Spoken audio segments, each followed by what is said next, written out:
आदाब, आप सभी का इस्तकबाल है हमारे खास प्रोग्राम वकील साहब में और मैं हूं आपके साथ तरन्नुम अली। कोई भी प्रॉपर्टी खरीदता है तो उसमें खरीदार की जिंदगी भर की कमाई लगी होती है, लेकिन कई बार कानूनी जानकारी ना होने की वजह से और लीगल डॉक्यूमेंट्स की पूरी मालूमात ना होने की वजह से वो कुछ ऐसे डिफेक्टिव लीगल डॉक्यूमेंट्स बना लेते हैं जिसकी वजह से उनको बाद में परेशानी का सामना करना पड़ता है।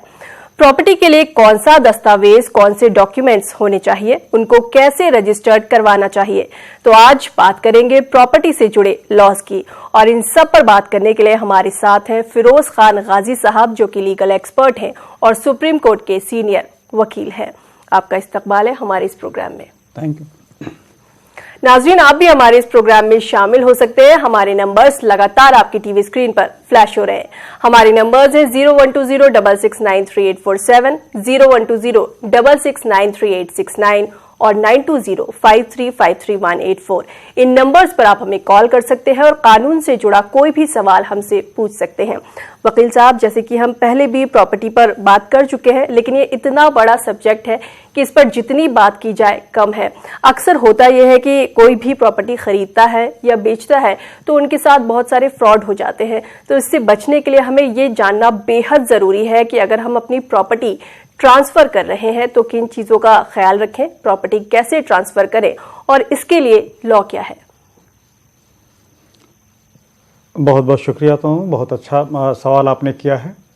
जहाँ तक मसला प्रॉपर्टी का है तो पहली बात तो ये कि जानना ज़रूरी है कि प्रॉपर्टी के कई अक़साम होते हैं जी। आज की डेट में जो प्रॉपर्टी है, आप ये ले लीजिए कि मूवेबल प्रॉपर्टी होता है, इमूवेबल प्रॉपर्टी होता है। मूवेबल प्रॉपर्टी यानी उस प्रॉपर्टी को बोलते हैं जिसको कि एक जगह से दूसरी जगह ले जाया जा सकता है। इस ज़माने में आज के डेट में बहुत से आपके ये भी शेयर्स वगैरह भी आ जाते हैं, लेकिन आमतौर पर ये समझिए कि वो प्रॉपर्टी जिसको कि कोई चोर चुरा कर आपके यहाँ से ले जा सकता है उठा के, उसको बोलते हैं मूवेबल प्रॉपर्टी। और जो लैंडेड प्रॉपर्टी है, जैसे घर हुआ, आपके ज़राई यानी कि खेत के लैंड हुए, ये सब इमूवेबल प्रॉपर्टी में आता है। तो ज़्यादातर मसला होता है खरीदो फरोख्त का। जब बात आता है तो इमूवेबल प्रॉपर्टी के बारे में आता है जी। जब जैसे जैसे शहरीकरण कह लीजिए या जैसे जैसे आबादी का अर्बनाइजेशन हो रहा है, वैसे वैसे मसला ज़रा ज़्यादा बढ़ता जा रहा है।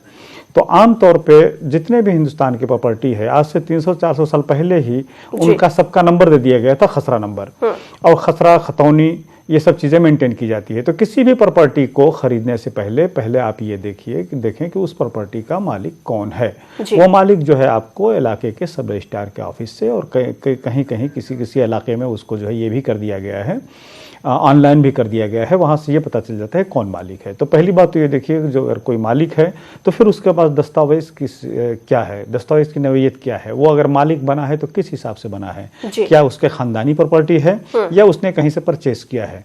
तो उसके लिए आमतौर पर सेल डॉक्यूमेंट्स देखते हैं, और सेल डॉक्यूमेंट्स अगर सही है और उसका रजिस्ट्री में इंदराज है यानी कि वो रजिस्टर्ड है, तो फिर आप और फिर जगह पे जाके ये देख लेना कब्जे में कौन है, क्योंकि कब्जा भी बहुत इंपॉर्टेंट होता है। तो इस हिसाब से फिर आप प्रॉपर्टी को बेखौफ खरीद सकते हैं जी। एक कॉलर हमारे साथ जुड़े हैं, रियाज। हेलो हेलो, रियाज साहब, क्या आपको हमारी आवाज आ रही है? हेलो, एक कॉलर हमारे साथ और जुड़े हैं चेन्नई से, इनका नाम है लियाकत। हेलो हेलो, लगता है किसी वजह से हमारा कॉलर से राब्ता नहीं हो पा रहा है। जैसे आपने बताया कि कोई भी अगर प्रॉपर्टी ट्रांसफ़र कर रहा है तो वो किस तरह से कर सकता है, लेकिन एक और भी बहुत ज़रूरी बात है, वो है डॉक्यूमेंट्स। इसके लिए किस तरह के डॉक्यूमेंट्स होने चाहिए जो कि ज़रूरी हैं? देखिए, जैसा कि मैंने बताया कि प्रॉपर्टी, जो भी प्रॉपर्टी है उसका कोई ना कोई मालिक होता है जी। तो पहली बात तो ये देखें कि उस प्रॉपर्टी का मालिक कौन है और मालिक किस हैसियत से वो मालिक है, उसके पास ये प्रॉपर्टी किस तरह से आई है, क्या खानदानी प्रॉपर्टी है या कहीं से खरीदा है जी। तो उसके लिए उसका पास सेल डॉक्यूमेंट्स होता है। उस सेल डॉक्यूमेंट्स को, जिसको बयानामा बोलते हैं उर्दू में, उसको आप देखिए और फिर ये देखिए कि वो आदमी जिसके पास ये बयानामा है, ये वही आदमी है ना जिसके कि नाम से है ये, यानी कि उसका आइडेंटिटी प्रूफ देखिए और उसके बाद उसका रजिस्ट्रेशन देखिए, इंदराज देखिए तहसील में जाके। जब ये दोनों चीज़ें मिल जाती हैं तो आप उस पर प्रॉपर्टी को खरीद सकते हैं जी। और कई लोग प्रॉपर्टी के अगेंस्ट लोन भी लेते हैं, तो ये लोन किस तरह से लिया जा सकता है? इसके लिए क्या कार्रवाई करनी है? समझ गया मैं तरन्नुम कि आप क्या पूछना चाहती हैं। बहुत अच्छा सवाल है आपका, क्योंकि अक्सर इसमें लोग धोखा खा रहे हैं जी। क्योंकि बहुत जगह ऐसा होता है कि अपनी प्रॉपर्टी को बैंक में गिरवी रख के मॉर्गेज करके उसके ऊपर लोन उठा लिए होते हैं और उसका अंदराज नहीं होता है, उसका कहीं एंट्री नहीं होती है। या तो ये कह लीजिए कि बैंक ऑफिशियल्स के नेग्लिजेंस, या ये कह लीजिए कि उनका कन्वेंस, उनसे मिली भगत से पता चला कि प्रॉपर्टी हमारी 2 करोड़ की है, उस पर हमने ऑलरेडी 1.5 करोड़ रुपये का लोन उठा रखा है और फिर उस प्रॉपर्टी के ऊपर चूंकि कोई अंदराज नहीं है, उस प्रॉपर्टी को हम किसी तीसरे शख्स को बेच दिए। जब बेचने जाते हैं तो उसके बाद वो कागज ले लिया, पैसा हो गया, फिर बाद में पता चलता है कि नहीं साहब, ये प्रॉपर्टी तो ऑलरेडी मॉर्गेज है, ये तो बैंक इसको नीलाम करने जा रही है। तो ऐसे सिचुएशन में बहुत डिफिकल्टी आ जाती है। तो इस तरह का भी ख्याल, उसको बोलते हैं ड्यू डिलीजेंस। किसी एडवोकेट को एंगेज करके और किसी भी बड़ी प्रॉपर्टी को लेना है तो उसका ड्यू डिलीजेंस जरूर करा लेनी है। ये देख लेनी है कि यही 2 चीजें खासतौर से कि प्रॉपर्टी किसके नाम से है, या क्या वो प्रॉपर्टी पर किसी किस्म का इनकम्बरेंस या प्रॉपर्टी पर किसी किस्म का लोन तो नहीं है। ये चीजें जब ड्यू डिलीजेंस करा लें उसके बाद ही उस प्रॉपर्टी को आप खरीदें। जी, एक कॉलर हमारे साथ जुड़े हैं मस्कत से। हेलो हेलो जी, वालेकुम सलाम। बताएं क्या सवाल है? जी, मैं मस्कत से बात कर रहा हूँ। जी जी, सवाल बताएं। वालेकुम सलाम, आप सवाल बताएं। देखिए सबसे पहले आप अपनी टीवी की आवाज बंद करिए। ऐसा है कि मैंने प्रॉपर्टी लिया था बॉम्बे शहर में जी। और मेरा उसके ऊपर जी सवाल पूरा करें। प्रॉपर्टी लिया है मुंबई शहर में। जी बताएं, आगे बताएं। उसका जो है ना ऑलरेडी रजिस्ट्रेशन हो चुका है जी, बट रजिस्ट्रेशन होने के बाद में पीएनबी ने लोन जो है ना सेंक्शन भी किया था, मगर वहाँ से वो लोन डिस्पैच नहीं हो रहा है हमको जी। तो ऐसा हालत में हमको क्या करना चाहिए? देखिए, आपका कहना है कि आपने बम्बई में प्रॉपर्टी लिया और प्रॉपर्टी पर आपने लोन लिया, लेकिन लोन डिस्पर्स नहीं हो रहा है। देखिए, कोई अगर इसमें कानूनी अड़चन नहीं हो रहा है तो पहले तो आप ये मालूम कीजिए कि ये लोन डिस्पर्स क्यों नहीं हो रहा है। अगर किसी किस्म का कानूनी अड़चन आए तो फिर आप सवाल कीजिए कि इस किस्म की इसमें परेशानियां आ रही हैं, उसको हल करने का क्या तरीका अपनाया जाए। जी, एक कॉलर हमारे साथ हैं चेन्नई से, लियाकत। हेलो हेलो हेलो जी, सवाल बताएं, क्या सवाल है आपका? हाँ, कॉल वेटिंग में है मैडम, कॉल वेटिंग में हो। हेलो देखिए लियाकत साहब, सबसे पहले अपनी टीवी की आवाज बंद करिए। हाँ, हेलो जी लियाकत साहब, सवाल पूछिए, क्या पूछना है आपको? आवाज बंद करो। हाँ जी, सवाल बताइए, क्या सवाल है? हमारी प्रॉपर्टी है चलने में है। हाँ, हमारी प्रॉपर्टी चलने में है जी। हाँ, ये प्रॉपर्टी को ये वक्फ वाला लौलाद है ये प्रॉपर्टी। इसको गैर आदमी, दूसरा आदमी क्या करा,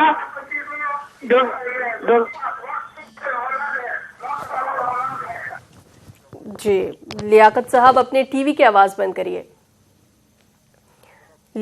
अक्सर हम अपने कॉलर से यही कहते हैं कि वो जब भी हमें कॉल करें अपनी टीवी की आवाज बंद कर लें, इससे हम उनका सवाल सही से सुन पाएंगे और वो हमारे जवाब भी सुन पाएंगे। इसी वजह से शायद हमारी इनसे लियाकत साहब से सही से बात नहीं हो पाई। जैसे कि हम प्रॉपर्टी की बात कर रहे हैं, आपने बताया कि किस तरह से ट्रांसफर कर सकते हैं, डॉक्यूमेंट्स उसके लिए कौन कौन से जरूरी है, और लोन अगर लेना है तो वो किस तरह से लिया जा सकता है।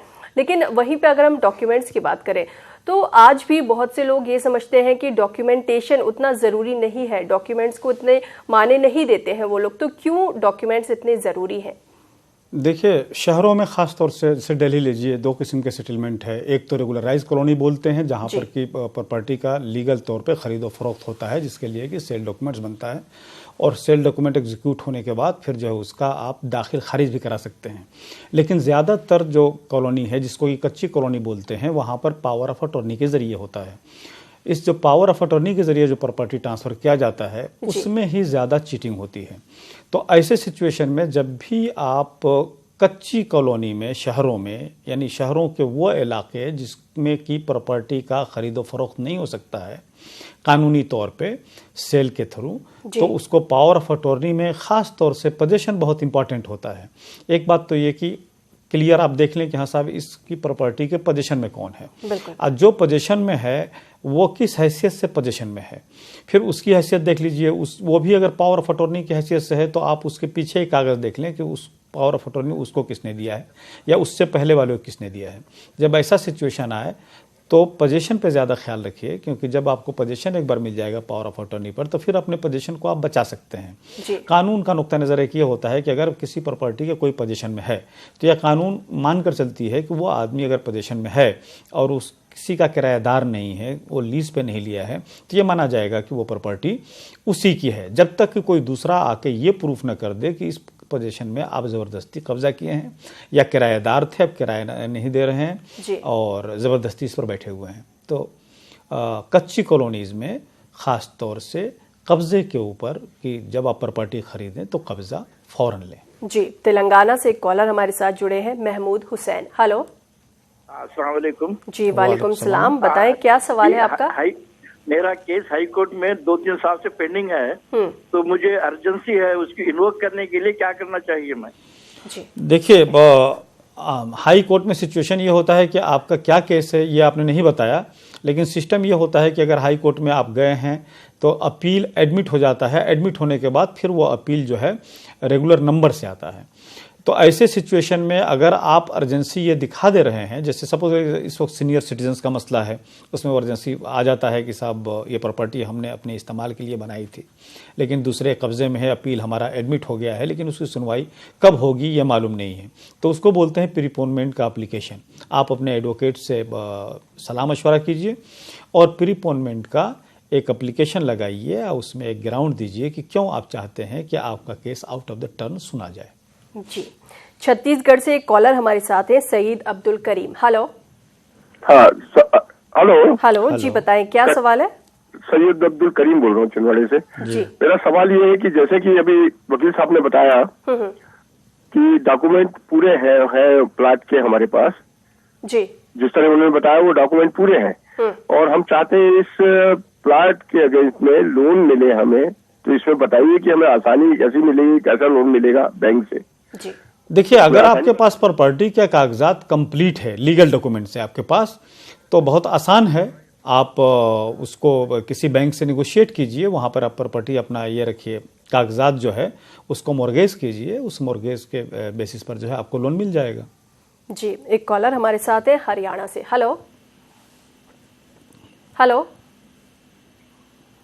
क्या आपको हमारी आवाज़ आ रही है? लगता है किसी वजह से इनसे बात नहीं हो पाई हमारी। जैसे हम लगातार प्रॉपर्टी की बात कर रहे हैं कि जो भी उससे जुड़े लॉज हैं वो लॉज क्या हैं, कैसे ट्रांसफ़र किया जाए, डॉक्यूमेंट्स की हमने बात की, उसके बारे में आपको बताया। उसी तरह बहुत से लोग गाजी साहब ऐसे हैं कि जो प्रॉपर्टी ख़रीदते हैं या बेचते हैं तो रजिस्ट्रेशन नहीं करवाते हैं। तो अगर रजिस्ट्रेशन करवाना है तो क्या उसके लिए तरीका होना चाहिए और ये कितना ज़रूरी है? देखिए, कुछ डॉक्यूमेंट्स या कुछ प्रॉपर्टीज़ का रजिस्ट्रेशन जो है वो नेसेसरी होता है जी। तो उसमें तो अगर आप रजिस्ट्रेशन नहीं कराएं या सिर्फ डॉक्यूमेंट्स बना ले तो उस डॉक्यूमेंट्स की कोई वैल्यू नहीं होती है। तो इसलिए उन प्रॉपर्टीज़ का जहाँ पर रजिस्ट्रेशन खुला हुआ है वहाँ पर तो लाजमी आप रजिस्ट्रेशन कराएं, अदरवाइज़ हमेशा धोखा खाने का खतरा रहता है। बाकी जैसा कि मैंने बताया आपको कि वो कॉलोनी जहाँ पर कि रजिस्ट्रेशन अलाउ नहीं है और जिसको कि कच्ची कॉलोनी बोलते हैं, तो वहाँ पर आम तौर पे power of attorney, will, position letter, affidavit, इस किस्म के डॉक्यूमेंट्स बनाकर दे देते हैं, पोजीशन दे देते हैं। तो उसमें जब एक बार पोजीशन मिल जाता है तो फिर आपको उस पोजीशन को बरकरार रखना ज़रा आसानी हो जाता है। तो इन दो किस्म की प्रॉपर्टीज़, रेगुलराइज कॉलोनी या इरेगुलराइज कॉलोनी की प्रॉपर्टीज़ में इस बात का ख्याल रखना चाहिए। जी, हैदराबाद से एक कॉलर हमारे साथ है, अनवर। हेलो। हेलो, मेरा एक सवाल है। जी, बताएं। जो कार या बाइक मॉर्गेज करते हैं उसमें एक आध अगर मिस हो जाए तो जो ड्यू रह जाए तो लोग आके फाइनेंसर गाड़ी लेके चले जाते हैं, बैंक के जो भी वो रहे स्टाफ उनका आके गाड़ी लेके चले जाते हैं। तो क्या इनको सेल करने का इख्तियार रहता है या ड्यू रहने से हम लोग कोर्ट में जा सकते हैं? नहीं अनवर साहब, बहुत ही अच्छा आपने सवाल किया है। और आमतौर पे आज की तारीख में जो कार वगैरह फाइनेंस करते हैं वो तकरीबन मसल्समैन रखते हैं अपने साथ, जिसका कि डिफरेंट नाम दे लेते हैं। और जहां किसी का 1-2 डिफ़ॉल्ट होता है इंस्टॉलमेंट पे करने में, वो जाकर कार उठा लेते हैं। उनको इस तरह से कार उठाने का कोई हक नहीं है। उनके खिलाफ आप FIR करा सकते हैं। उनको अगर आपका इंस्टॉलमेंट जो है वो नहीं दिया गया है तो इंस्टॉलमेंट लेने के लिए कानूनी कार्रवाई कर सकते हैं। ज़बरदस्ती का किसी भी सिचुएशन में कानून इजाज़त नहीं देता है। अगर वो बाउंसर रखे हुए हैं अपने साथ एम्प्लॉइज़ रखे हुए हैं या कार ज़बरदस्ती उठा लेते हैं तो आप बिल्कुल उनके खिलाफ FIR भी दर्ज कर सकते हैं। जी, कश्मीर से एक कॉलर हमारे साथ जुड़े हैं, Bilal Ahmed. Hello hello hello ji, Bilal साहब बताएं क्या सवाल है आपका? हेलो जी, सवाल हेलो। बताएं।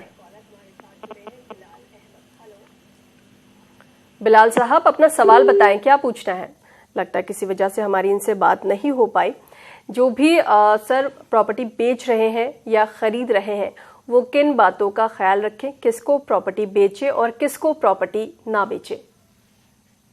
जी, ये ज़रा आपका सवाल कई मामलों में इसको कह सकते हैं कि ट्रिकलिश है, क्योंकि आज की तारीख में ये बात भी आ रहा है, क्योंकि आम तौर पे ये देखा जाता है कि ख़रीदने वाला से क्या लेना देना है, उसके पैसे से लेना देना है कि वो आपको अमाउंट दे रहा है कि नहीं। लेकिन जब से लॉ कॉम्प्लिकेट हुआ है और दुनिया जो है ग्लोबल विलेज की शक्ल में आ रही है, तो ये ज़रा देखना है आपके लिए कि जो आपका प्रॉपर्टी ख़रीद रहा है वो कहीं नाजायज़ पैसे तो नहीं प्रॉपर्टी ख़रीद रहा है। आम तौर पे इसलिए कोशिश ये कीजिए कि प्रॉपर्टी को बेचते वक्त ये ख्याल रखें कि आपका जो ट्रांजैक्शन हो वो कंप्लीट वाइट में हो जी। और जो खरीदने वाला हो उसका भी आप आइडेंटिटी कार्ड, उसके हुए अबाउट्स और उसके बारे में आप जानकारी रखें। कहीं ऐसा न हो कि आपकी प्रॉपर्टी को कोई ऐसा शख्स जो कि देश विरोधी कार्यों में लिप्त है वो जो है आपकी प्रॉपर्टी खरीद कर फिर उस जगह वो बैठकर नाजायज़ उसका इस्तेमाल करे,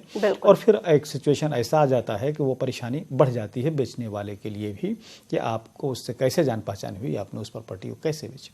जी, एक कॉलर हमारे साथ जुड़े हैं तेलंगाना से, महमूदुल हसन। हेलो जी, महमूद हुसैन जी, बताएं सवाल बताएं, क्या पूछना है मैं आपको? एक मकान खरीदा हूँ, बयाना दिया 35 लाख में खरीद के 22 लाख बयाना दिया जी।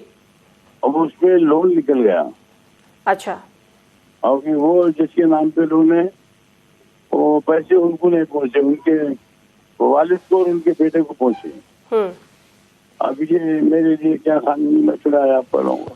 देखिए, आपने उस जो प्रॉपर्टी का अर्नेस्ट मनी यानी बयाना दिया है उसके मुतल्लिक कोई कागजात बनवाए हैं या नहीं, उसको आम तौर पे एग्रीमेंट टू सेल बोलते हैं। प्रॉपर्टी का बैनामे से पहले अगर ये बात होती है कि प्रॉपर्टी 10 लाख की है और 1 लाख रुपया मैं बयाना दे रहा हूँ, बाकी पैसे आपको 3 महीने में दे दूंगा, उस वक्त आप सेल डीड यानी कि बैनामा हमारे नाम से कर दीजिएगा। तो उस वक्त जो डॉक्यूमेंट बनता है एग्रीमेंट टू सेल, उसमें अगर ये बना हुआ है और उसमें ये बात लिखी हुई है कि ये प्रॉपर्टी जो मैं बेच रहा हूँ वो हर किस्म के इससे जिसको बोलते हैं कि इनकम्बरेंस से फ्री है, यानी कि इस प्रॉपर्टी पर किसी किस्म का कोई लोन वगैरह नहीं है। अगर वो बात लिखकर और उसके बाद प्रॉपर्टी आपको बेचा है तो फिर उसने जो है ऑफेंस किया है, 420 का ऑफेंस किया है, उसके खिलाफ कंप्लेंट कर सकते हैं और अपने पैसे रिकवरी का दावा भी डाल सकते हैं। जी, कतर से एक कॉलर हमारे साथ जुड़े हैं, इरशाद अंसारी। हेलो हेलो हेलो जी, बताएं क्या सवाल है? जी, अस्सलाम वालेकुम। जी, वालेकुम सलाम। जी, मेरा सवाल यही है कि दोनों भाई हम लोग साथ में रहते हैं, ठीक है, और वो कोई प्रॉपर्टी ले लिए वो जी, तो अपनी बीवी के नाम से किसी के नाम से आने के, तो उसमें मेरा हक होगा कि नहीं होगा? जो हम ले सकते ले सकते, पहला सवाल। और दूसरा एक ये भी है जैसे कि यानी कि मैं कोई प्रॉपर्टी लिया, ठीक है, और उसका यानी कि दाखिल खारिज कितने साल तक यानी कि नहीं करा सकते हैं, तो कोई प्रॉब्लम तो नहीं ना उसमें मेरे नाम पे? देखिए, पहली बात जो आपने पहला सवाल किया है कि आप 2 भाई हैं और दोनों आदमी के पैसे से एक प्रॉपर्टी खरीदी गई, लेकिन वो प्रॉपर्टी जो है आपके यानी कि भाई के बीवी के नाम से खरीदी गई। तो भाई जिसके नाम से प्रॉपर्टी खरीदी गई है वो मालिक वही हो जाता है अनलेस एंड अनटिल उसको आप बेनामी ट्रांजैक्शन जो है वो प्रूफ कर दें कि इसमें पैसा हमारा लगा हुआ है, लेकिन उसमें भी लिटिगेशन में आपको जाना पड़ेगा। तो एक बिल्कुल क्लियर कानून है कि अगर कोई प्रॉपर्टी खरीदी जा रही है, जिसके नाम से खरीदी जा रही है वो उसी की प्रॉपर्टी हो जाती है। उसके साथ सिर्फ यही एक एक्सेप्शन है जिसको मैंने बताया कि जिसमें अगर एक जॉइंट फैमिली है या घर के 2 भाई हैं या बाप बेटे हैं, अगर वो ये प्रूफ कर दें कि वो जो प्रॉपर्टी खरीदी गई है उसमें हमारा ही पैसा लगा हुआ है, तब उस प्रॉपर्टी के डिवीज़न के बारे में बात हो सकती है। जो दूसरी बात आपने बताई है कि प्रॉपर्टी आपने ली है, इसका दाखिल खारिज नहीं होता है, नहीं हुआ है, और अगर कई साल से नहीं हुआ तो क्या होगा। देखिए, दाखिल खारिज का एक मियाद होता है, कहीं 3 महीने, कहीं 6 महीने, आमतौर पर 6 महीने है। तो जब भी प्रॉपर्टी खरीदा जाता है तो 6 महीने के अंदर जो है उसका दाखिल खारिज होना ज़रूरी है, क्योंकि वही वो पीरियड होता है जिसमें अगर किसी को ऑब्जेक्शन है उस प्रॉपर्टी के खरीदो फरोख्त में, तो वो आकर ऑब्जेक्शन दाखिल करता है। अगर उसका ऑब्जेक्शन लीगल होता है, उसमें जान होता है कानूनी तौर पे, तो फिर ये ट्रांसफ़र ही रुक जाता है। इसलिए उसका एक मियाद होता है, उस मियाद के अंदर ही दाखिल खारिज करा लेनी चाहिए। जी, मालेगांव से एक कॉलर हमारे साथ जुड़े हैं, शेख सलीम। हेलो। हाँ जी, अस्सलाम वालेकुम। जी वालेकुम सलाम, बताएं क्या सवाल है। सवाल ये है मैडम जी कि देखिए, सबसे पहले आप अपने टीवी की आवाज बंद करिए। जी, हमारे एक रिश्तेदार है। जी जी, हेलो। जी जी, बताएं। हमारे एक रिश्तेदार है जिनको मैंने 40। टीवी का जरा आवाज कम कीजिए प्लीज। हाँ मैडम जी। जी जी जी, सवाल बताएं। हेलो जी, सवाल बताएं सलीम साहब। हाँ, सवाल बताएं। हमारे एक रिश्तेदार है जिनको मैंने नकद 40,000 रुपए दिए थे, तो उन्होंने मुझको एक चेक दिया था। वो चेक की मुद्दत खत्म हो रही है और उसमें अब 1 महीना बाकी रह गया है, तो चेक मैंने बाउंस किया हूँ, तो क्या कार्रवाई कर सकता हूँ मैं? बिल्कुल, अगर ये क्रॉस चेक है जो कि आपको दिए हैं और अगर वो बाउंस हो गया है तो बाउंस होने के 1 महीने के अंदर ही आपको नोटिस देना होता है दूसरी पार्टी को कि भाई ये जो आपने चेक दिया था वो चेक बाउंस हो गया है, अगर आप 15 दिन के अंदर हमें पैसा आप नहीं दे रहे हैं तो हम आपके ऊपर कानूनी कार्रवाई करेंगे।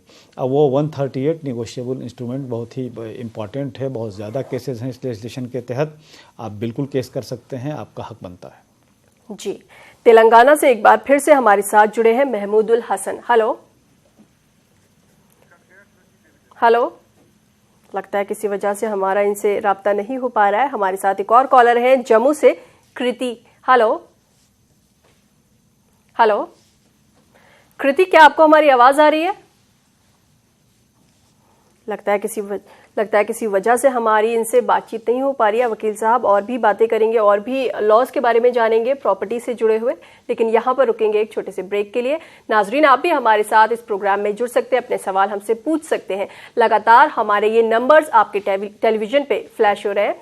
फिलहाल वक्त है एक छोटे से ब्रेक का। या वकारे इंसानी लोगों के दिमाग में बिठाने की कि वकारे इंसानी के साथ मानव का सम्मान बहैसियत मानव के, इसके साथ कोई समझौता नहीं हो सकता और इसमें दखलंदाजी नहीं की जा सकती। इसके लिए उन्होंने कुर्बानी दी। क्या शान है वल्लाह हुसैन इब्ने अली की, सर कट गया कद फिर भी हरीफों से बड़ा। करबला में बज़ाहिर शिकस्त हुई, मगर बाजीचे उल्फत में दिल की क्या उल्टी सीधी चालें हैं। हो जीतने वाला शर्मिंदा और हारने वाला नाज का। करबला की लड़ाई है हक की लड़ाई, सच की लड़ाई, शराफत की लड़ाई, इंसानियत को जिंदा रखने की लड़ाई। इंसान को बेदार तो हो लेने दो, हर कौम पुकारेगी हमारे हैं हुसैन। शोहदाए करबला को खिराज अकीदत पेश करती खुसूसी गुफ्तगू। देखिए एक बार फिर प्रोग्राम पैगाम करबला, शनिचर रात 8:56 पर और इतवार सुबह 10:56 पर। इस न्यूज हेडलाइंस के प्रायोजक सच्ची सहेली, महिलाओं के लिए सबसे भरोसेमंद औषधि एवं टॉनिक।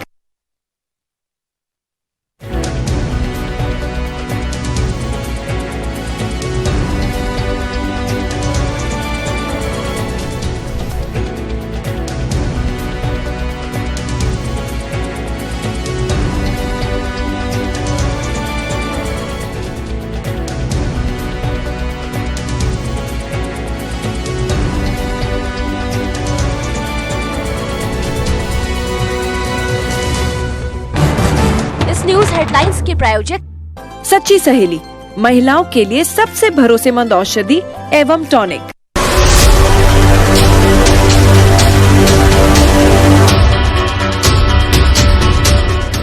ब्रेक के बाद एक बार फिर से आप सभी का इस्तकबाल है। वकील साहब, इस दौरान एक कॉलर हमारे साथ जुड़े हैं जम्मू से, मोहम्मद इसाक। हेलो हेलो इसाक साहब, क्या आपको हमारी आवाज आ रही है?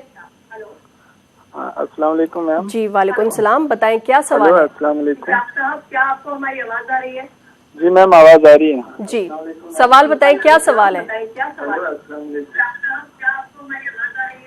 देखिए, आप अपने टीवी की आवाज बंद कर दीजिए। हेलो इसाक साहब, अपनी टीवी की आवाज बंद करिए। एक और कॉलर हमारे साथ हैं जम्मू से, कृति देवी। हेलो जी मैम। जी बताएं, क्या सवाल है आपका?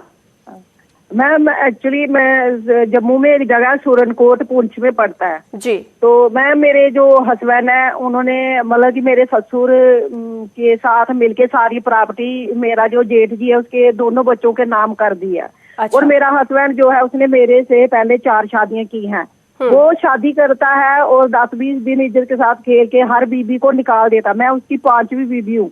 अच्छा। और मेरे को वो उसने सारी प्रॉपर्टी जेठ के बच्चों के नाम की है, मेरे ससुर, और वो जो प्रॉपर्टी है वो मेरे दादा ससुर की है।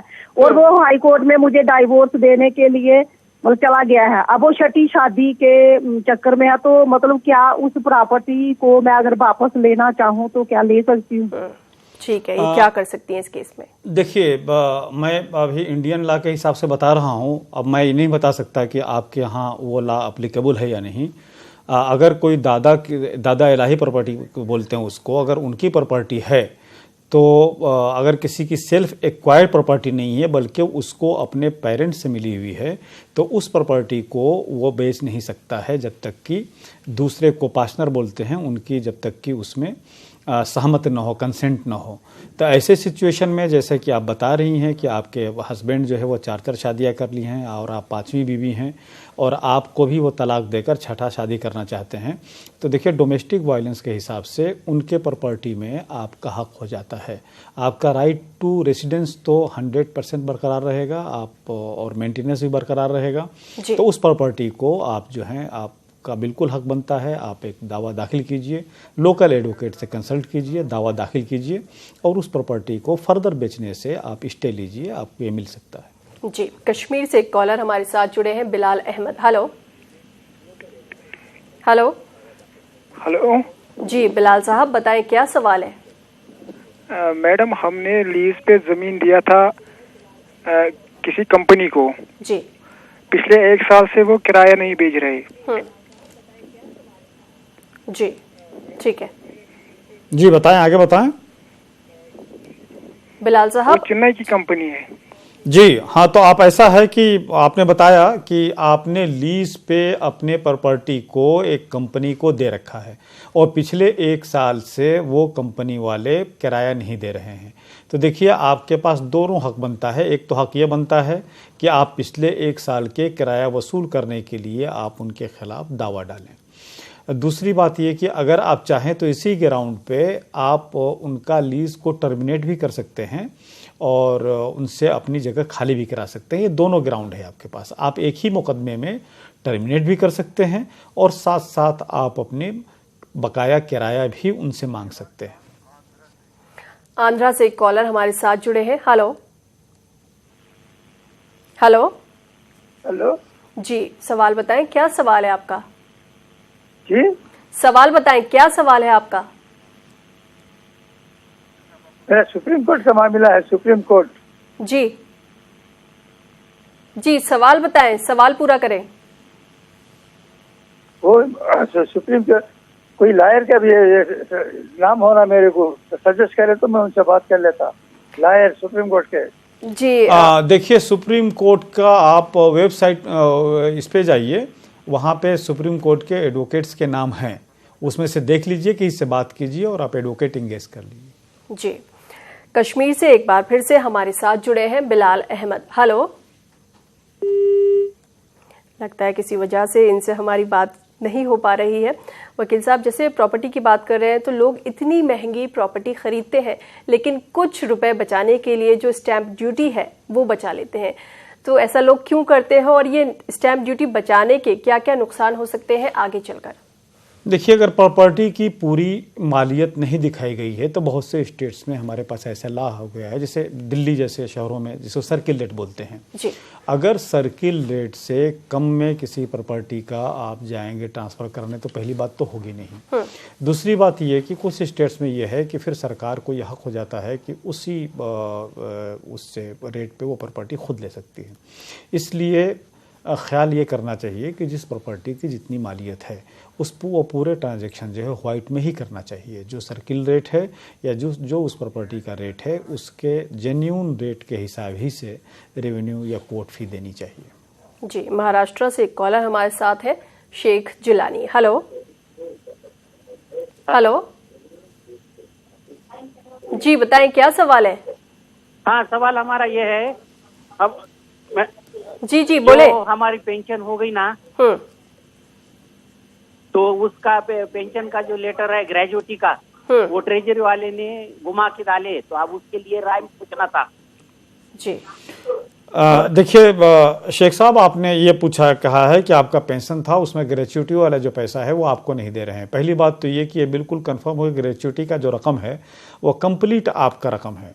उसको किसी तरह से कागजात की पेचीदगी में आपको परेशान कर रहे हैं, एक टेबल से दूसरे टेबल पर दौड़ा रहे हैं, तो आप फ़ौरन कोर्ट जाइए, इलाके के एडवोकेट से बात कीजिए लोकल, और कोर्ट में आप जाइए, आपको इंसाफ मिलेगा क्योंकि वो फंड कंप्लीट आपका है।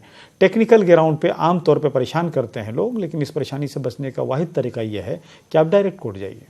जी, एमपी से एक कॉलर हमारे साथ है, अबरार अहमद। हेलो हेलो जी, बताएं क्या सवाल है? जी, एक्चुअली मेरा सवाल सिविल मैटर पे है। जी। मेरे दादाजी ने करीब 35 या 40 साल पहले अपनी प्रॉपर्टी में से 80% जो प्रॉपर्टी है वो मेरे एक चाचा जी को दे दी। अच्छा। और बाकी मतलब मेरे फादर को और बाकी लोगों को नहीं दी गई, और उनसे लिखवा लिया गया कि उन्हें कोई आपत्ति नहीं है। तो क्या उसे अभी चैलेंज किया जा सकता है कोर्ट में? देखिए, आपके ऊपर जो है वो मुस्लिम लॉ के हिसाब से अगर कोई प्रॉपर्टी किसी के पास आई है, चाहे वो एंसेस्टर के हिसाब से आई हो या उसने खुद बनाई हो, वो कंप्लीट उसका मालिक होता है। तो अगर आपके ग्रैंडफादर ने या कोई अपनी प्रॉपर्टी का कुछ हिस्सा अपनी ज़िंदगी में ही किसी दूसरे के नाम से ट्रांसफ़र कर दिए गए, आमतौर पे सुनते होंगे आप कि हम फला को प्रॉपर्टी जो है अपनी ज़िंदगी ही में दे देंगे, तो उसको वो देने का हक़ है प्रॉपर्टी को, जिसको कि आज के तौर में गिफ्ट डीड बोलते हैं। तो गिफ्ट की शक्ल में कोई भी आदमी जो अपने प्रॉपर्टी का मालिक है वो किसी को भी दे सकता है। बस ये देखना होता है कि कागज़ के साथ साथ उसने पोजीशन भी ट्रांसफ़र किया है कि नहीं।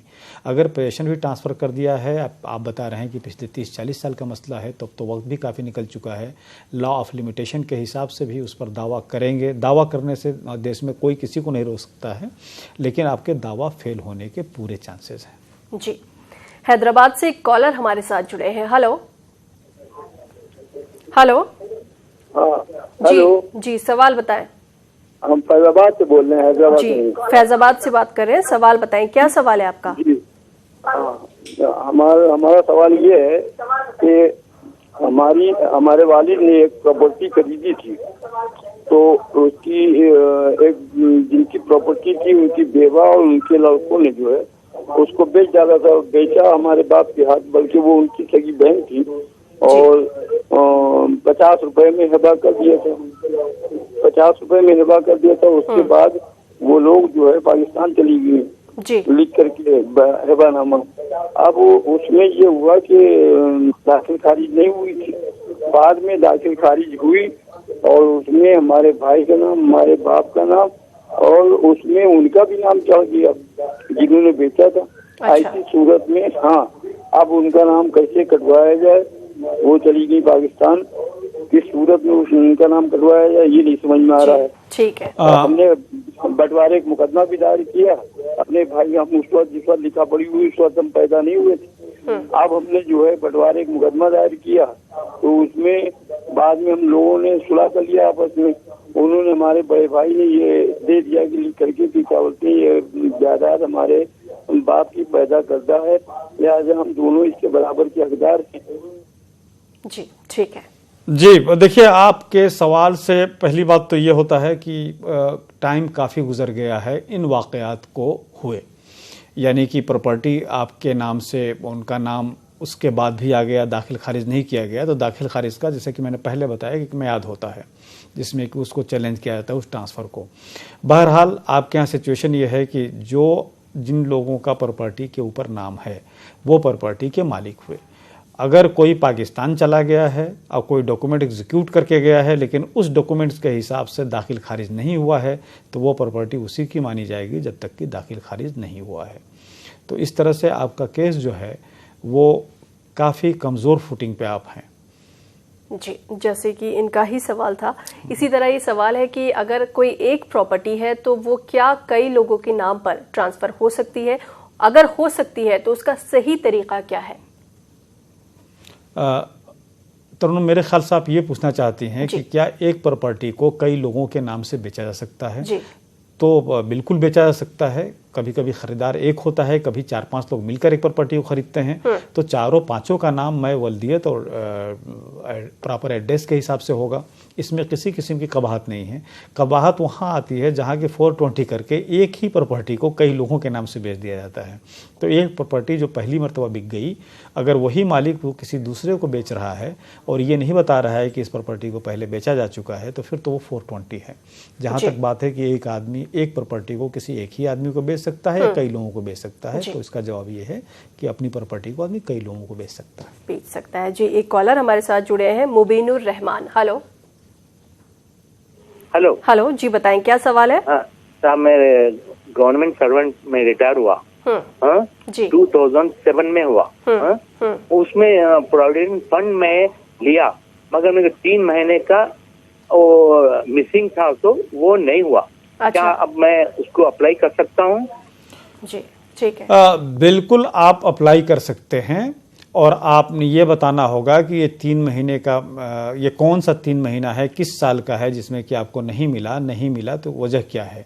और अगर आप सही तौर पे एक्सप्लेन कर दें तो आपको ये हक मिल जाएगा। अगर उसके बाद भी नहीं मिल रहा है तो आपके लिए कोर्ट का दरवाज़ा खुला हुआ है। जी, जम्मू से एक कॉलर हमारे साथ जुड़ी है, तबस्सुम। हेलो हेलो हेलो जी, बताएं क्या सवाल है? हाँ, मेरा सवाल एडवोकेट साहब से है कि मेरी मम्मा की प्रॉपर्टी है जी, तो वो मेरे जो मामे वगैरह हैं उनके पास है। उनके मामे की डेथ हो गई है, अब उनके बच्चों के पास है, और मेरी मम्मा की डेथ भी हो गई है जी। अब हम 4 बहनें हैं और एक भाई है, तो वो हमें नहीं दे रहे। हम अपना हिस्सा लेना चाहते हैं और उनके डॉक्यूमेंट्स पूरे मेरे पास है, जबकि मेरे नानके वालों ने वो आधी प्रॉपर्टी बेच भी दी है, मगर डॉक्यूमेंट मेरे पास उन्होंने हमारे पूछने के बगैर ही बेची है। अच्छा जी। तो अब सर ये सवाल है कि हम कैसे क्या कर सकते हैं, क्या हमें वो हिस्सा मिल सकता है? मैं समझ गया आपका सवाल। आपने सवाल ये किया है कि आपकी मदर्स के का इंतकाल हो गया है, उनके नाम से प्रॉपर्टी थी, और उस प्रॉपर्टी को आपके मामा यानी कि आपकी बहन के भाइयों ने मिलकर बेच दिया है, और आप 4 बहन और 1 भाई है। तो पहली बात तो ये कि आपकी मदर की प्रॉपर्टी में आप 5 का हिस्सा है, यानी कि आपके भाई और आप 4 बहनों का हिस्सा है। अगर उस प्रॉपर्टी को आपने उनके इंतकाल के बाद आप कब्ज़ा नहीं ले पाई हैं, और या उस प्रॉपर्टी में अपना नाम आप लोग नहीं अंदराज कर पाए हैं, तब भी आपके पास अभी ये हक़ है। आप जा सकते हैं, उनके ऊपर मुकदमा कर सकते हैं, और जो प्रॉपर्टी उन्होंने बेची है तो लाजमी है कि उसके लिए गलत कागज़ बनाए होंगे। किसी न किसी हिसाब से वो ये दिखाए होंगे कि ये प्रॉपर्टी जो है हमारे जो भांजे या भांजियाँ हैं, उन्होंने इस प्रॉपर्टी को हमारे नाम से कर दिया है और मुझे बेचने का अख्तियार है। अगर इस किस्म के कोई कागज़ बनाए हैं या मिस रिप्रेजेंट करके उस प्रॉपर्टी को बेचे हैं तो वो उनके ऊपर 420 का केस भी बनता है। इसलिए आप फ़ौरन लोकल वहाँ के एडवोकेट से आप रब्ता कीजिए। ये डॉक्यूमेंट जो बता रही हैं कि आपके पास है, उस डॉक्यूमेंट्स को उनके वकील साहब के हवाले कीजिए।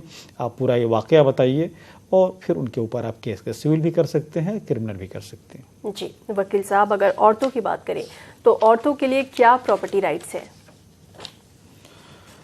देखिए, ये तो मसला औरतों के प्रॉपर्टीज़ का राइट, बल्कि मॉडर्न ज़माने की ये एक बहुत अच्छी खूबी है कि तकरीबन दुनिया के हर जगह औरतों का प्रॉपर्टी में हक जो है वो रिकॉग्नाइज कर लिया गया है।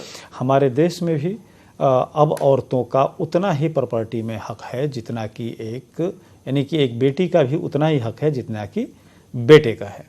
ये बात बिल्कुल क्लियर हो। माँ का भी उतना ही हक है जितना कि हक बीवी का है प्रॉपर्टी में। तो ये सब चीज़ें आज की डेट में बिल्कुल क्लियर हो गई हैं। तो औरत को भी अभी एक नया चीज़ जो पास हुआ है कि पहले यूपी में लैंड रिफॉर्म्स एक्ट के तहत जो है एग्रीकल्चरल प्रॉपर्टी में औरतों का या बहनों का हक नहीं था, लेकिन उसको भी अब रिकॉग्नाइज कर लिया गया है। तो प्रॉपर्टी के ओन करने, उसको इस्तेमाल करने, उसको फर्दर ट्रांसफ़र करने में आज की डेट में हिंदुस्तान के आम कानून में हमारे देश के एक औरत को वही हक हासिल है जो एक मर्द को है। जी, और एक कॉलर हमारे साथ जुड़े हैं, सुरेश त्रिवेदी। हेलो हेलो सुरेश जी, बताएं क्या सवाल है? जी सवाल बताएं। हेलो जी सुरेश जी, अपना सवाल बताएं, क्या पूछना है आपको? हेलो, लगता है किसी वजह से हमारी इनसे बातचीत नहीं हो पा रही है। वकील साहब और भी बात करेंगे प्रॉपर्टी लॉ से जुड़ी हुई। नाज़रीन, यहाँ पर एक्सपर्ट जो भी राय देते हैं वो कोई हतमी राय नहीं है। आप कोई दूसरी लीगल ओपिनियन भी ले सकते हैं जो कि ज़रूरी भी है। फिलहाल वक्त एक छोटे से ब्रेक का। खास प्रोग्राम वकील साहब में वकील साहब, इस दौरान एक कॉलर हमारे साथ जुड़े हैं हैदराबाद से, मसूद अहमद। हेलो हेलो मसूद साहब, क्या आपको हमारी आवाज़ आ रही है? लगता है किसी वजह से हमारी इनसे बात नहीं हो पाई। लखनऊ से एक कॉलर हमारे साथ जुड़े हैं, प्रवीण। हेलो हेलो लगता है किसी वजह से इनसे हमारी बात नहीं हो पाई। वकील साहब, अगर विल की बात करें तो विल को लेकर के क्या लॉज हैं? देखिए, विल के मुतालिक एक तो सबसे बड़ी चीज़ ये है कि विल कहीं भी आप कर सकते हैं। आमतौर पे ये होता है कि जहाँ जो प्रॉपर्टी होती है वहीं उस प्रॉपर्टी का रजिस्ट्रेशन होता है, एक्सेप्ट 4 मेट्रोपॉलिटन सिटीज़ छोड़ के। यानी कि ये 4 मेट्रोपॉलिटन सिटीज़ छोड़ के का मतलब ये होता है कि आप यूपी, बिहार, बंगाल कहीं की भी प्रॉपर्टी का आप दिल्ली में बैठकर रजिस्ट्रेशन करा सकते हैं। अदरवाइज़ जहाँ जो प्रॉपर्टी है वो उसी डिस्ट्रिक्ट में उसका रजिस्ट्रेशन, उसका ट्रांसफ़र होता है। विल के मुतालिक यह है कि आप कहीं भी किसी जगह कर सकते हैं कहीं की भी प्रॉपर्टी की। विल जो है, पहली बात ये भी उसमें समझने की है कि विल वो डॉक्यूमेंट्स है कि आदमी करता है अपनी ज़िंदगी में, लेकिन उस पर लाहेमल, उसके ऊपर करारदाद जो है वो उसके इंतकाल के बाद शुरू होता है। तो विल सादे कागज़ पर भी हो सकता है। विल में सिर्फ यह है कि आप सादे कागज़ पर भी लिख दें, 2 विटनेसेस हों। मुस्लिम लॉ में तो यह है कि ज़बानी भी हो सकता है, आपके पास 2 विटनेसेस हों, और उसको फिर आपको अगर विल रजिस्ट्रेशन करा लें तो ज़्यादा अच्छा होता है। रजिस्ट्रेशन के बाद, इंतकाल के बाद चूँकि ऑपरेशन होता है उसका, तो फिर उसके बाद प्रोबेट होता है। प्रोबेट के बाद विल के हिसाब से, क्योंकि विल एक ऐसा डॉक्यूमेंट्स है कि वही डॉक्यूमेंट प्रिवेल करता है बाकी और डॉक्यूमेंट्स पे। तो विल का रजिस्ट्रेशन, विल करे प्रॉपर्टी का करना चाहिए अपनी लाइफ में, और उसका रजिस्ट्रेशन भी करा के रखना चाहिए। उससे एक फ़ायदा ये होता है कि इंतकाल के बाद आपके जो लीगल एयर्स हैं उनमें फिर ज़्यादा डिस्प्यूट नहीं होता है। हर आदमी अपने बाप या अपनी माँ की इज्जत का एहतराम करते हुए फिर किसी किस्म के आपसी चकलस से या डिस्प्यूट से बच जाता है। इसलिए विल करना चाहिए और उसका रजिस्ट्रेशन भी करा लेना चाहिए। जी, लखनऊ से एक कॉलर हमारे साथ जुड़े हैं, ओसामा अजीज। हेलो हेलो ओसामा अजीज, क्या आपको हमारी आवाज आ रही है? लगता है इनसे बात नहीं हो पाई। कॉलर हमारे साथ और जुड़े हैं, सईद गुलाम। हेलो। हाँ, हमारे को है ना पूना में फ्लैट लेने का है जी, रिसेल में। तो इसमें है ना 7/12 का पेपर नहीं है, इसमें एग्रीमेंट है, commitment certificate, completion certificate, commitment certificate, plan और ये इंडेक्स टू भी है, लेकिन 7/12 का पेपर नहीं है। तो वो खरीद सकते हैं क्या? कोई आगे बेचने में कोई प्रॉब्लम तो नहीं आएगा ना? जी ठीक है। देखिए, आपका सवाल सही मानों में क्लियर नहीं हो पा रहा है। आप 7/12 कह रही हैं और कह रही हैं को प्रॉपर्टी आपके पास किस तरह से है और किस किस्म का प्रॉब्लम बेचने में या खरीदने में आप पूछ रही हैं। तो आप ज़रा सवाल अपना क्लियर कीजिए ताकि आपको हम सही मानों में मशवरा दे सकें। जी, एक कॉलर हमारे साथ जुड़े हैं राजौरी से, मिर्जा नफीस। हेलो जी जी, अस्सलाम वालेकुम मैम। जी वालेकुम सलाम, बताएं क्या सवाल है? अच्छा, मेरा सवाल ये है कि मेरे एक दादा थे, तो उनके बेटे थे, तो एक चाचा जी थे, तो वो उनकी औलाद नहीं थी। तो अब जो वो चाची है वो इसी तरह से है, तो उसने एक काम कर लिया है कि उसने वो अपनी एक बाजे का हस्बैंड है उसको कोई 8 कनाल रकबे का बैनामा दे दिया है। तो हमारी हेरिटेंस है उसका रकबा, तो उसमें हमें क्या करना चाहिए? जी देखिए, आपने कहा कि दादा की प्रॉपर्टी थी और आपकी एक चची हैं, आपके अब चचा नहीं हैं, उन्होंने अपने दामाद को या किसी को घर पे बुला लिया है, उसके नाम से 8 कैनाल उसने उनको ट्रांसफ़र कर दिया है। पहली बात तो ये कि आपके चची के पास वो प्रॉपर्टी पूरी कैसे गई? पूरी नहीं जा सकती है, उनको भी इनहेरिटेंस के हिसाब ही से मिलेगा, और वो सिर्फ और सिर्फ आपके चचा की जो प्रॉपर्टी है उसमें उनको उतना हक मिलेगा जितना कि कानून इजाज़त देता है, यानी कि 1/6। बहरहाल अगर उन्होंने उससे ज़्यादा बेच दिया है 8 कैनाल तो उन्होंने गलत बेचा है, और आप ख़रीदने वाले प्लस बेचने वाले के ख़िलाफ़ जो है दावा आप डाल सकते हैं। जी वकील साहब, प्रॉपर्टी पे हक की बात करें तो बाप दादा की प्रॉपर्टी पर किसका कितना हक बनता है? हमारे देश में चूँकि डिफरेंट ज़ात के या डिफरेंट धर्म के लोग होते हैं, और डिफरेंट धर्म के लोगों के लिए उनको ये हक है कि अपने धर्म के हिसाब से अपनी प्रॉपर्टी का बंटवारा करें, एक्सेप्ट कुछ एक्सेप्शन को छोड़ के। जैसे हिंदुइज्म में भी, अगर हिंदूज़ में भी देखा जाए तो हिंदू ला के से दया भागा और मिथाक्षरा 2 स्कूल्स हैं, उसके हिसाब से प्रॉपर्टी का बंटवारा होता है। मुसलमानों में उसी तरह से उनकी प्रॉपर्टी का बंटवारा होता है।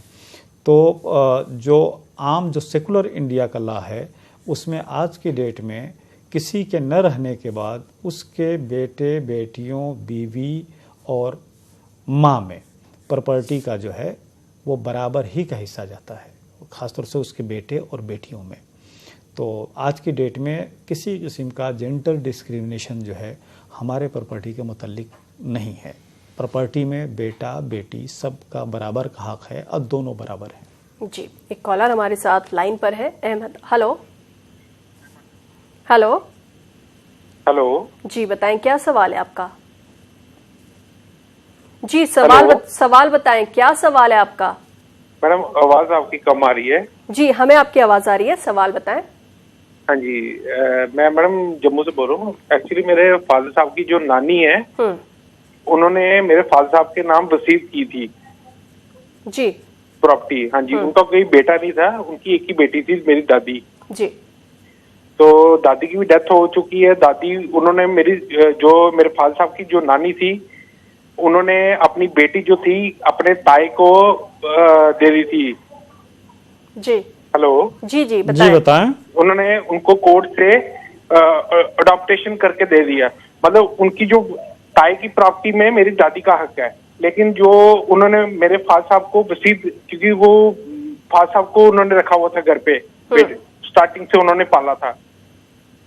हेलो जी आप जरा अपना सवाल क्लियर कीजिए, आपका सवाल लंबा है। उन्होंने सर वसीयत की थी, तो हम अब मेरे फादर साहब की भी डेथ हो चुकी है, तो मैं जो उनकी जमीन है उनके ऊपर हम क्लेम कर सकते हैं?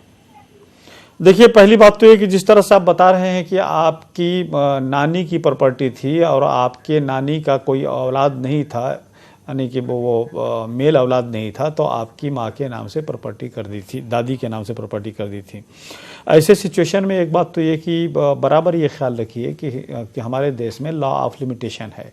अगर आपका कहीं हक बनता भी है तो उसमें जब तक कानून आपको ये देता है, टाइम देता है कि इतने वक्त तक आप दावा कर सकते हैं, उसी वक्त आप दावा करेंगे तो आपका दावा कामयाब होगा। जैसे कि मूवेबल प्रॉपर्टी में यह है कि आप 3 साल के अंदर दावा कर सकते हैं। अगर किसी ज़मीन जायदाद की प्रॉपर्टी है तो उसमें 12 साल का पीरियड होता है। अगर 12 साल का पीरियड गुजर गया है और कोई ज़मीन भले ही हमारे नाम से है लेकिन उस पर कोई 15 साल से काबिज़ है और वो काबिज़ जो है अपने इंडिपेंडेंट हक में है, राइट में है, और उसके पास कागजात भी हैं पोजीशन के, तो फिर हमारा दावा, मैं मालिक रहते हुए भी हमारा दावा फेल हो जाता है। जी एक बार फिर से हमारे साथ जुड़ी है तबस्सुम। हेलो जी सर जी बताएं क्या सवाल है आपका? अस्सलाम वालेकुम। मेरा सवाल यह है कि मेरे हस्बैंड से मेरा सेपरेशन है और ये मेरी प्रॉपर्टी, मेरे पापा शहीद हो गए थे, आर्मी में थे वो, उनके पैसों से हमने जमीन ली है और मैंने मकान खड़ा किया है। तो मेरा 90 ईयर से मेरा उनके साथ सेपरेशन चल रही है। तो वो आज वो इस प्रॉपर्टी पे दावा कर रहे हैं कि ये प्रॉपर्टी मेरी भी है, जबकि मेरे कोर्ट में ऑलरेडी केस चल रहा था। कोर्ट का केस उधर रखते हैं, वो जगह जगह कभी किसी इल्जाम से कभी किसी इल्जाम से मेरे पे केस करते हैं ताकि ये कमजोर पड़ जाए। वो मेरे घर पे अब ये दावा कर रहे हैं कि ये मेरा भी है। अच्छा, देखिए तबस्सुम, मैं आपका सवाल समझ गया। सवाल आप ये कर रही हैं कि आपके हस्बैंड ने प्रॉपर्टी जो है ख़रीदा था और आपके नाम से ख़रीदा था और अब आप में सेपरेशन चल रहा है, उसके मुतल्लिक आपके बीच जो है वो कोर्ट में मुकदमा भी चला है। तो देखिए एक चीज़ तो हम बता दें, इसमें वही बेनामी ट्रांजैक्शन वो ले रहे होंगे कि ये प्रॉपर्टी ख़रीदी थी मैंने अपनी बीवी के नाम से, लेकिन ये सबके इस्तेमाल के लिए था। ये प्रॉपर्टी मेरी है, सिर्फ नाम से बीवी को है, इसमें मेरा पैसा लगा हुआ है। लेकिन अगर आप ये शो कर दें कि भाई इस प्रॉपर्टी पर आपका हक़ इसलिए बनता है कि आपको ज़ौजियत का हक़ नहीं दिया गया है, तो आप उस प्रॉपर्टी को एंजॉय कर सकती हैं, आप उस प्रॉपर्टी को अपने पास रख सकती हैं। ऐसे में अगर वो दावा कर रहे हैं तो उनके दावा के सफल होने के चांसेस बहुत कम है। जी, एक कॉलर हमारे साथ है लखनऊ से, प्रवीण। हेलो जी मैम।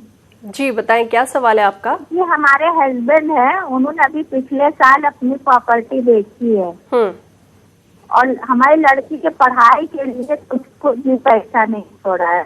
दिक्कत हो रही है फीस देने में हम लोगों को। अच्छा जी, देखिए चाहे आपके हस्बैंड ने प्रॉपर्टी बेची हो या नहीं बेची हो, प्रॉपर्टी का आप इसलिए जिक्र कर रही हैं कि आपका कहना यह है कि उनके पास पैसे हैं और वो लड़की के पढ़ाई में खर्चा दे सकते हैं।